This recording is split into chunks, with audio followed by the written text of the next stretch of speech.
time to focus on preparing for interview. So here we have a session by by Dr. Nitin Vazirani. He is basically right now a Dean of Academics and HOD HR in SIES School of Business Studies, which is a New Bombay. He's done his double MCOM and also done his MBA in HR from NMIMS. And he's conducted various workshops on interviews, so behavior interviews and personality development. I leave the whole session to him, so he'll continue with it. So yes, Dr. Nitin, please continue. Thank you. Thank you very much, Patrick. That's really nice of you. As Patrick was rightly saying that it's time for us to get ready for, our interview process. And all as students, you must be getting or you start getting calls from different institutions.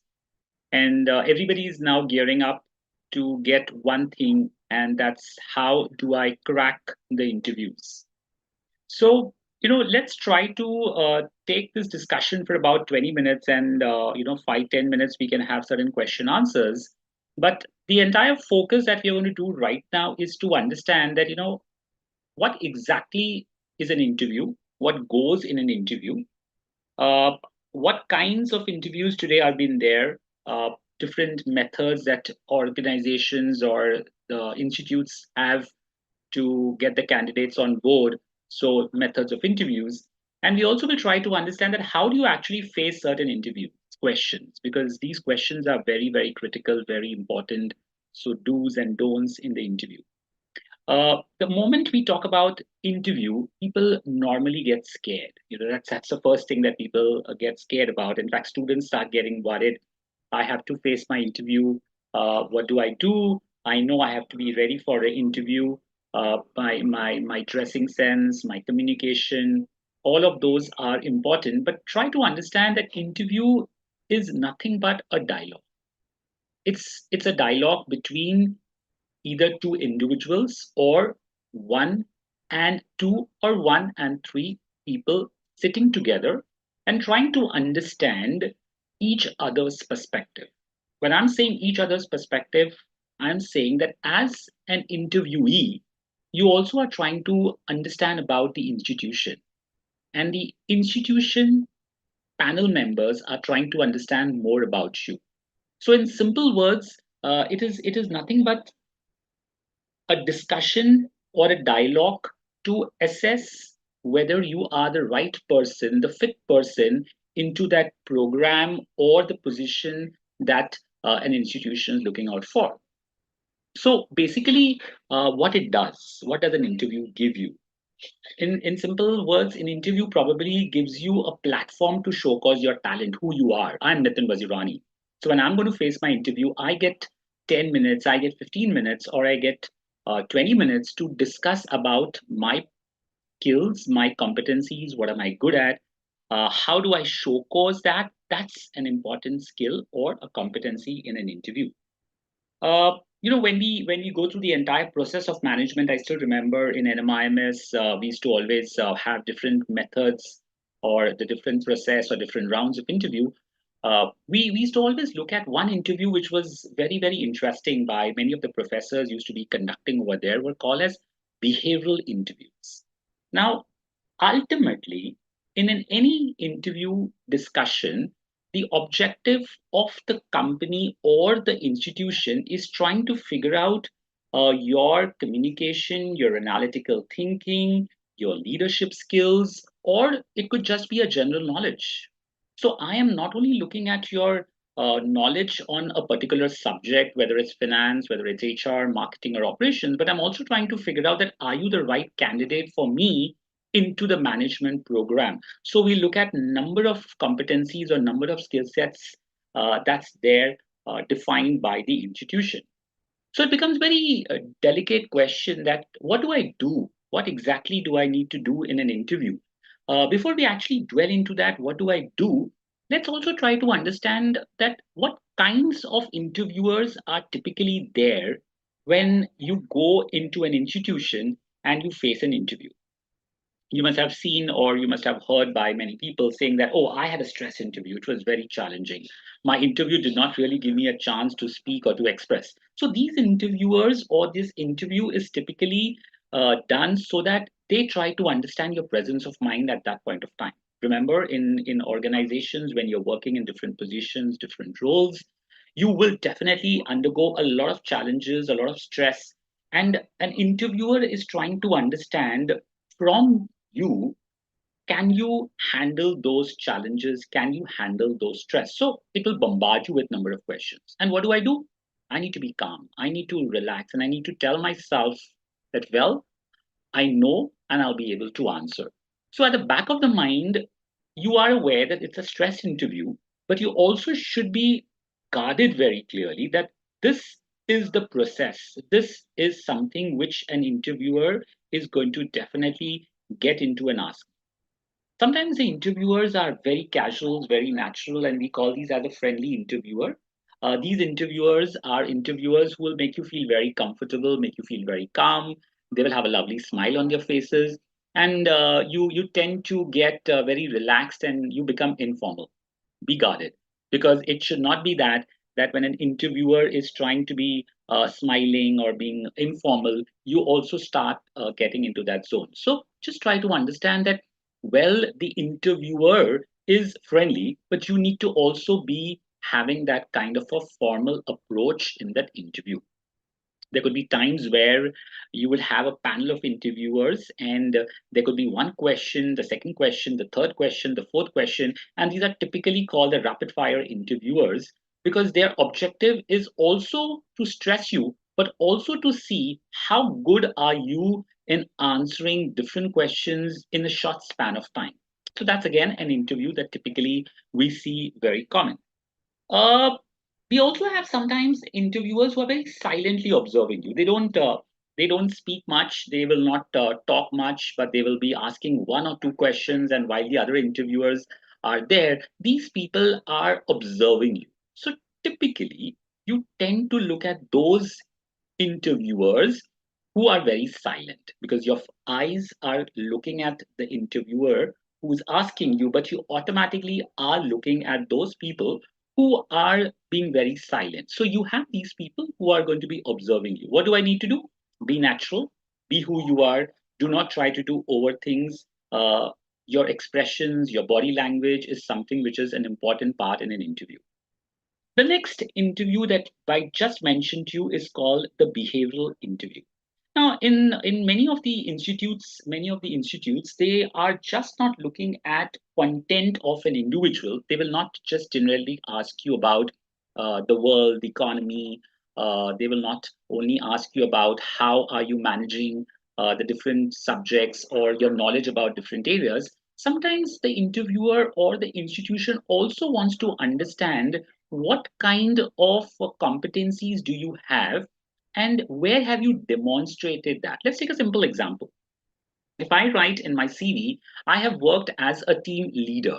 If I write in my CV, I have worked as a team leader for 2 years in XYZ company. Now, you also have written over there what exactly have you handled as a team leader. A simple question could be, uh, you have a team of 5 people and there are conflicts in the team. How did you manage that conflict? What did you do? How did you manage that conflict? So, in this kind of an interview question, you need to understand that the objective of the interviewer is to find out, do you have understanding of how do I handle conflict? Can I handle people with different diversity, different background? Can I understand the meaning of the word teams, and can I work with teams together? Can I collaborate? How do I resolve a conflict in my team? So I need to understand the entire objective of the behavioral event interview, or the entire objective of the BEI is because you have mentioned in the beginning, tell me about yourself, that I'm a leader, I have worked in different roles and different capacity in my undergraduate program. The moment you say that I have worked as a leader into an institution of my undergraduate program, they will pick up that leadership skill that you have mentioned and add over here further and say, so give me an example where you handled a group of 20 people and you had a tough time. So they want to understand, you are saying that you have been working as a leader, but what kind of a leadership style do you demonstrate? Are you a person who is an autocratic leader? Are you a person who's working with a team? Are you a person who is a leader who's a democratic leader? So they are trying to understand your leadership skills. So what do I do? How do I handle such kind of questions? Very simple. Remember, in these kind of questions, at the back of the mind, there should be one thing that you need to be aware about. And that technique that we call is called as a STAR technique in an interview, especially in the behavioral event interview. STAR technique means that I need to tell them quickly about the situation that I had faced in which I had handled my leadership skills or had demonstrated my leadership skills. So the number one part is your situation. What was the situation? Part two comes that what was your task? What was your role? What was your responsibility? So I would say, well, I, as a leader of the student council, was supposed to handle a team of entire event organized by my institution. So I was a chairperson, I was a president. So that's the situation that I had to handle. What was a task? My task was to take care not only about the budgets or to handle sponsorships, but my task was also to manage a group of 20 people, 30 people, manage the entire show. So, in other words, I am talking about my situation, I'm talking about my task. In fact, task and situations can be combined together. Situation, task. The next one is what kind of actions did I take? What were the challenges? What kind of actions did I take? Oh, suddenly we realized that we were supposed to, manage an entire program, and the budgets were about 20 lakhs, and we only collected 10 lakhs at that point of time. So the next part is that they would like to know is what did you do? How did you handle that situation? Because it's a situation which was a challenging situation. How did you go about? So you started with this, you started with the situation, you talked about the task.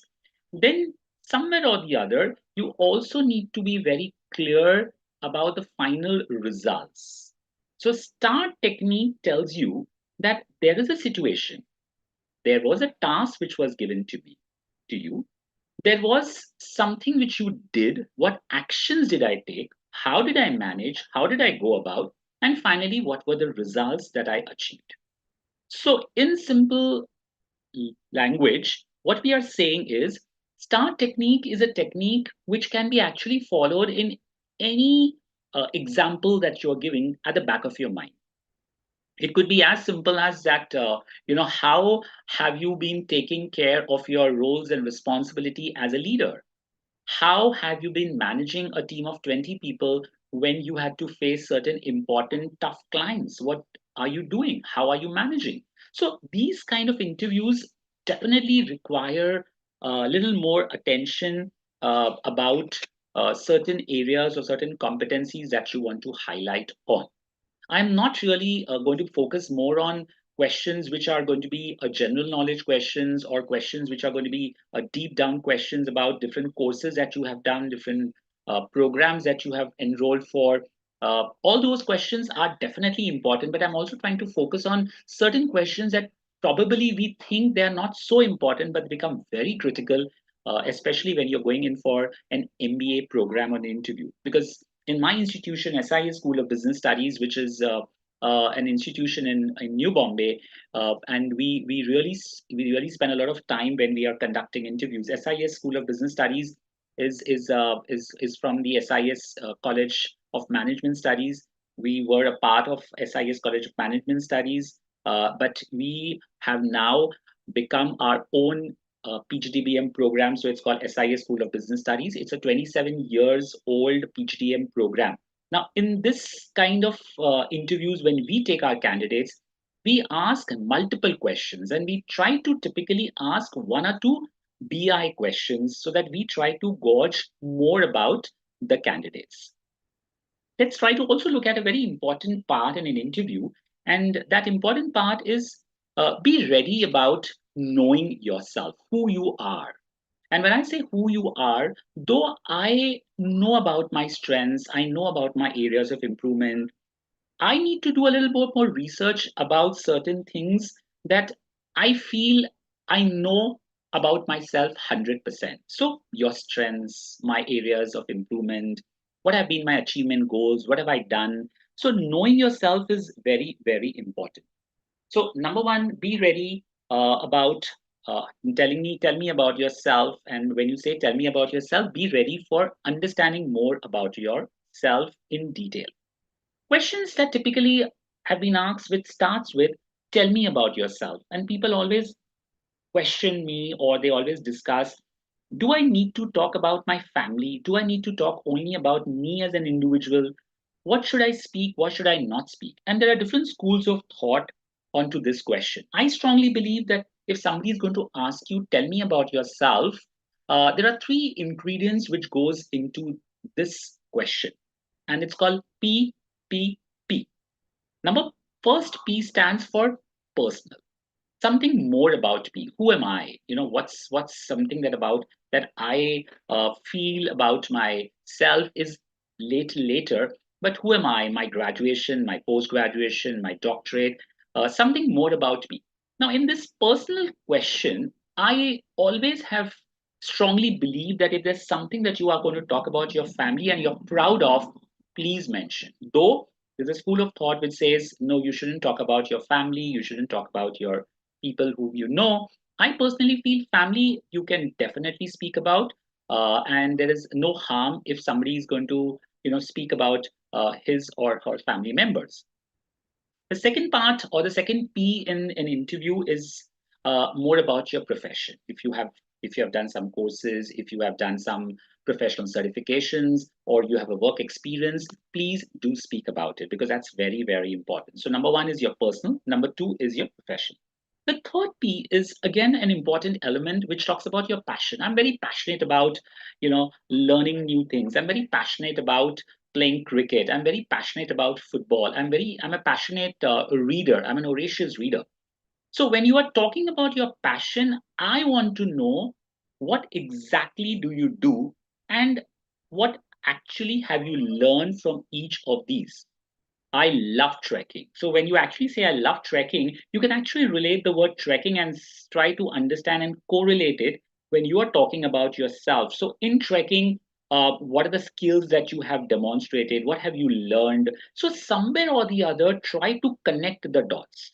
I still remember there was a student of ours who was going for an interview, and she said, "Well, sir, I'm these are my strengths. This is what I do, but I do not have any passion. I don't do anything apart from my family or apart from my studies and coming to the institution." So we dwelled deeper, we asked her deeper, and I said, what do you do on your in your spare time? She said, nothing. I study, I'm working for different projects. I said, so how do you spend your Saturday or a Sunday? She said, on a Saturday I go to a church. I spend time with the children over there. We have a group of 20 kids, underprivileged kids, and I spend time with them. And then I said, okay, so tell me, why do you do it? What exactly is your objective in doing it? And when I was talking to her, I found that she loves training, she loves teaching, she loves to help people. I said, hey, look, this is something that you are passionate about, you enjoy doing it. So, in some way or the other, you need to take this in a smart way. Somebody else said, I don't do anything, but I love being with a group of people. I am a part of my festivals in my society. I'm a part of Ganesh Chaturthi and all that. So I said, hold on, how are you going to speak about these things when you are going to be facing an interview? So somewhere or the other, you need to learn how do I connect the dots in a smart manner. So PPP, personal, your professional, and your passion that you need to speak about. Don't forget, an interviewer is definitely liking to know. An important question is why you want to do an MBA program.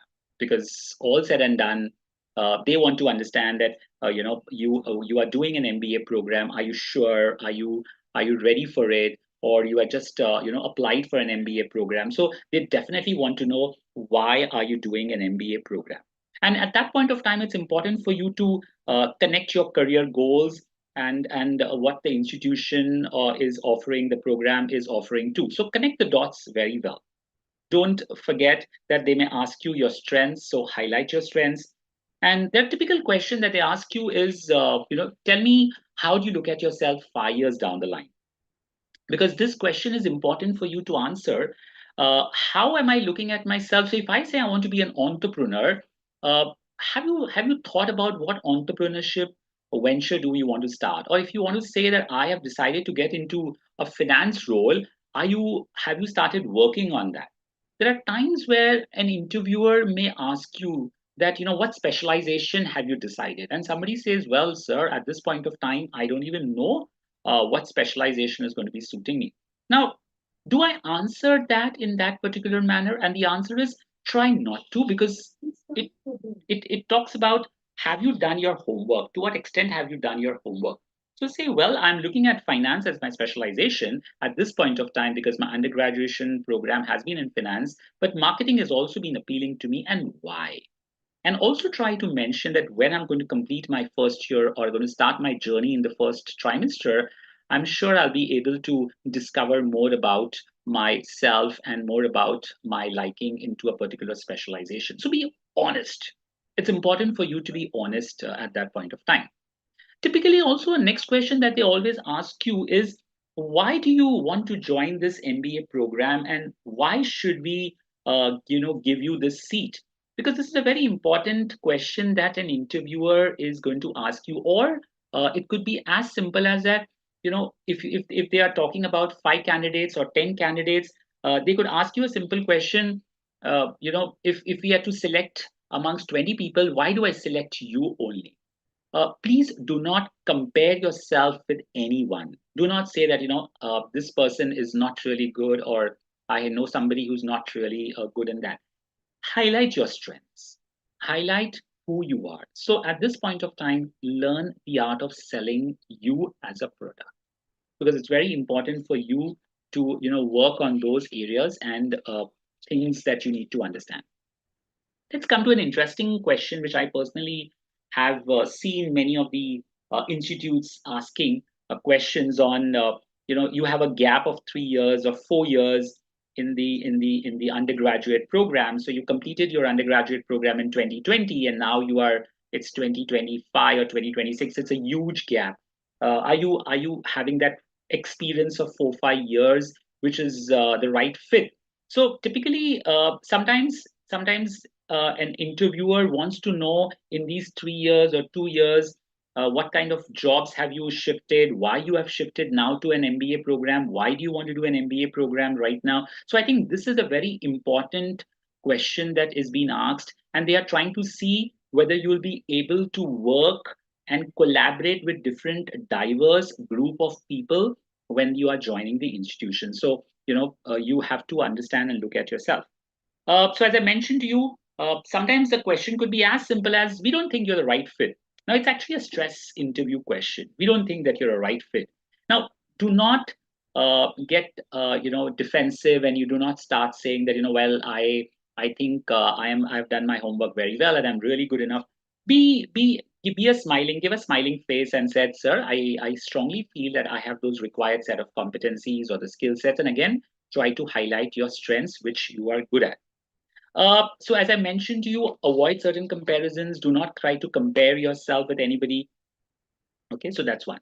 Also, in the last 5 minutes or 7 minutes, sometimes the panel member can just ask you a simple question. What if you have not been selected? What if we don't choose you in our institution? As it could be that way.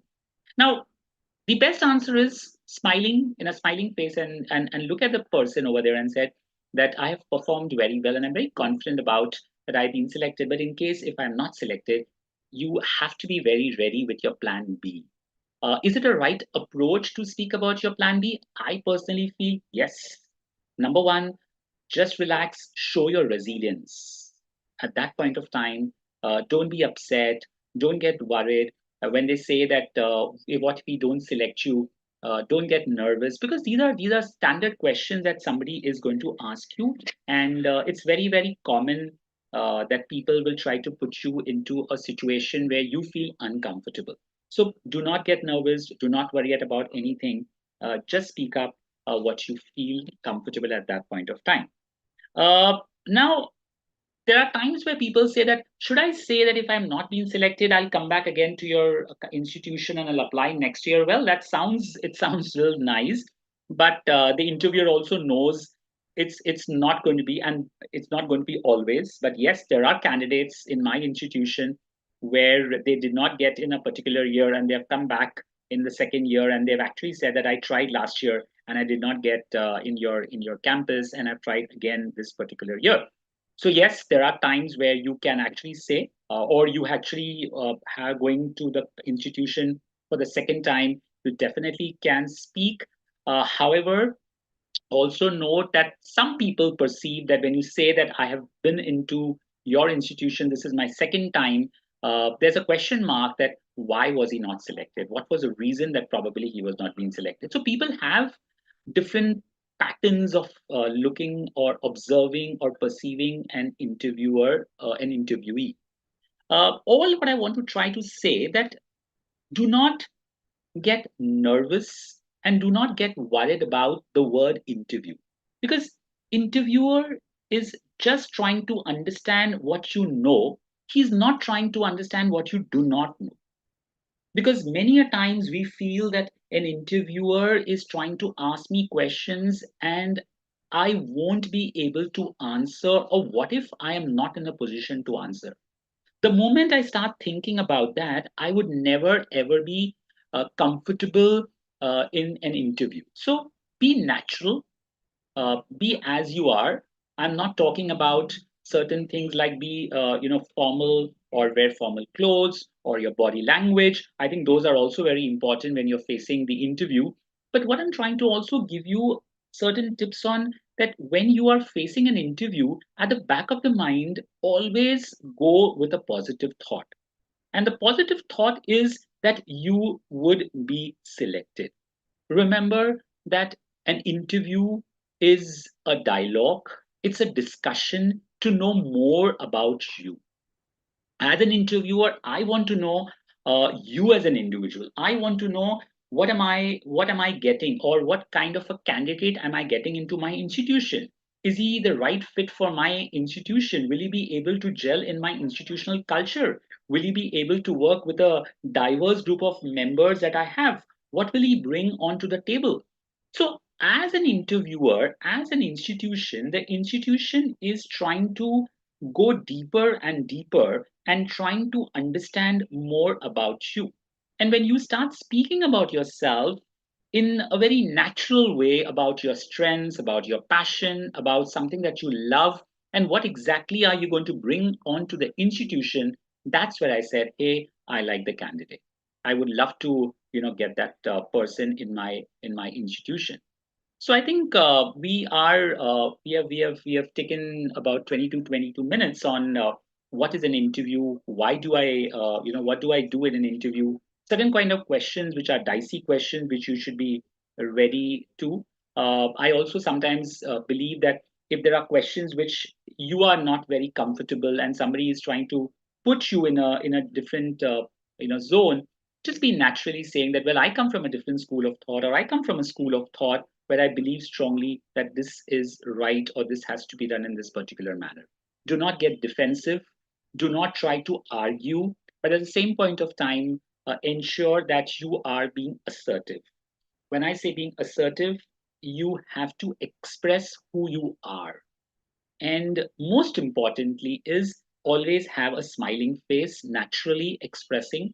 There are times where you feel uncomfortable, but I feel we all get into the zone of feeling uncomfortable the moment we take that word of interview. So just forget about the word interview.